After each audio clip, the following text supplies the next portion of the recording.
In these events, you know, we explain what we're doing and how we can organize groups of producers. And what we expect to come out of this is more interest in providing high quality coffee to the world out of El Salvador. The end game here after all this is that we're going to create more women in coffee producer groups in 3 parts of the country of El Salvador, and the women coffee producers are going to be example that'll replicate itself over the next 5 years. That's what we're expecting to happen from these 3 events. We target coffee women because a good percentage of specialty coffee around the world is produced by women.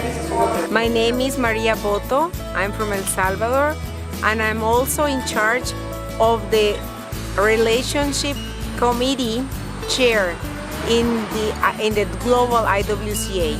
Women, play a very important role in coffee culture in El Salvador, not just as labor, but as producer. In our project, we have about 30% women registered as beneficiaries of our project. Ok, yo soy parte del equipo técnico y facilito la coordinación del equipo. Estoy en campo, estoy en oficina, tratando de que los compañeros del equipo técnico estén llegando adecuadamente a las unidades productivas, sobre todo a las cooperativas, y facilitándoles el trabajo para que ellos hagan un mejor trabajo con a la gente a quien servimos. Yo trabajo para la Fundación Hans R. Neumann Stiftung. Somos una fundación alemana que hace una intervención holística en la parte productiva, en la parte empresarial, parte de género, jóvenes y adaptación al cambio climático. Nuestro lema es la caficultura familiar, es decir, nuestro enfoque es la familia como empresa. We're going to train these women to ensure that quality is there through new varieties, through the introduction of new technologies like mechanization, how to make smaller plants. We have a model that's been very successful. And so what we're looking for is to bring women together in different parts of the coffee growing areas, and for us to train them in making their inputs, organic inputs, and then also to provide the nurseries to renovate their coffee plantations. We wrote a proposal to USDA, and we were very fortunate with Roberta's help, my help, and other team members to be awarded this project in October of 2014. So we're just starting to get rolling here in Salvador. The interest has been great, and we're seeing already that not only is there interest, there's participation, there's transparency in the work we do. We started the project and we've already provided assistance to 1,000 farmers. But women make up, half of the economy of countries, and it's important that they get access to credit, access to inputs, access to training, education, health services. Sí, solo tengo una hembra y 3 varones, pero dentro de la cooperativa solo vive mi hija hembra y tengo 2 más, que uno tengo especial. El síndrome de Down, él no comparte nada con eso. La única que trabajo soy yo. Yo lo que le puedo contar de mi vida, que mi vida ha sido trabajar lo que es allí, ¿verdad? Laborando en los cafetales. Y me he sentido tan feliz y cada día vemos la prosperidad en nuestra vida. Y lo sobre del café, pues, es una gran bendición. Pues sí que para levantar todo esto va a tener y cómo para poder seguir trabajando, porque sin esto no somos nada aquí, sin esto no somos nada porque el trabajo se está escaseando. En este evento realmente estoy acompañando esta gran iniciativa entre CLUSA, IWCA, CRS, como facilitar un poquito ciertos eventos simplemente donde uno ve que la gente de pronto no sabe leer, le queda difícil escribir y simplemente romper un poquito el hielo y tenderles una mano. We have groups here that belong to the IWCA chapter that will be going into our microfinance program. We didn't break the glass ceiling. broke the exporter and importer's wall of shame. No one knew what it was like at Origin, and the first people who went to Origin were Tom Harding.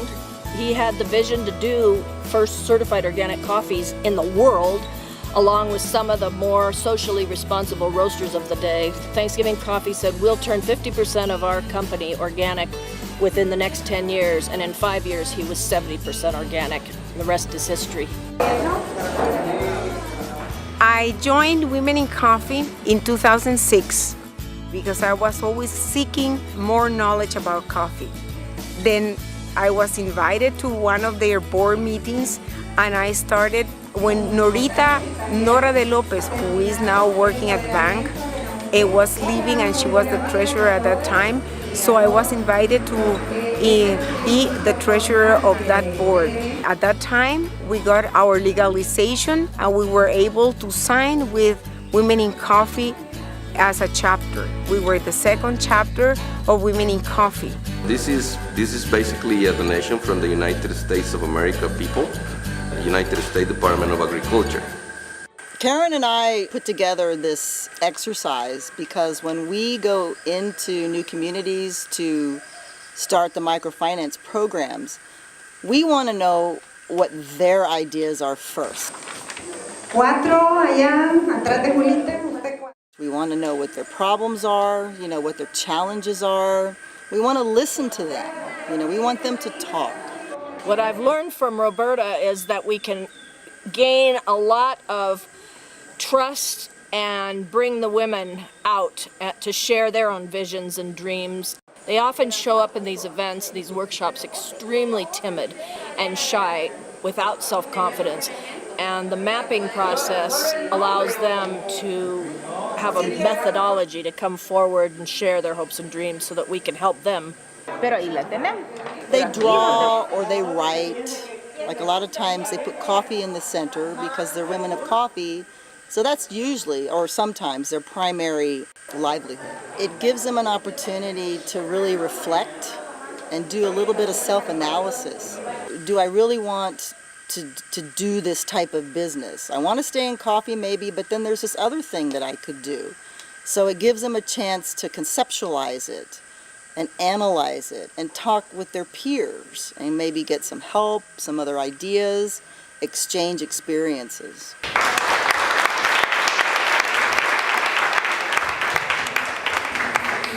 Buenos días, ¿cómo están? Qué bueno, qué bueno. Mi nombre es Lucita Mendoza, como ya lo decía Beatriz, soy del municipio de Jacaltenango, departamento de Huehuetenango, Guatemala, que está cerca de la frontera con México. Desde allá soy, pero actualmente resido en la ciudad capital y trabajo con la Fundación Hans R. Newman Stiftung y brindamos asistencia técnica a los pequeños y medianos productores de café en la parte productiva, empresarial. Trabajamos en los temas de género y aparte trabajamos con la juventud. Tratamos de hacer todo de una manera integral para apoyar a las familias, a las mujeres, a los jóvenes y pues a todos. Vamos a iniciar con nuestro tema, que en esta mañana pues es microcréditos. ¿Alguien sabe? Los microcréditos son pequeños préstamos que son concedidos a mujeres y hombres para iniciar con nuevos negocios o expandir el que ya tienen con el fin de mejorar la calidad de vida de las familias. Que hayamos aprendido, que sepamos como mujeres salir adelante, que luchemos, que entendamos que el trabajo de microcréditos quizás no es de que va a salvar a toda mi familia y me va a dar un ingreso de un montón de dinero, pero me da la seguridad que si trabajo, que si invierto bien mi capital, voy a salir adelante, voy a mejorar mi calidad de vida, la calidad de vida de mi comunidad y por lo tanto de El Salvador. Así es que sigamos adelante, luchemos porque las cosas funcionen y vamos mujeres, sí se puede.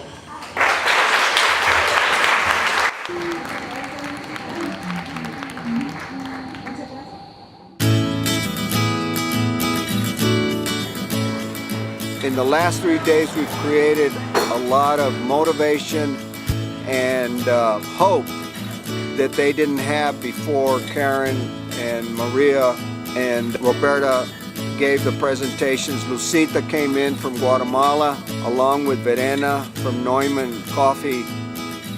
And so there's a lot more hope that they can bring back the coffee sector of this country. Desde México hasta Costa Rica y en Sudamérica tenemos a Colombia.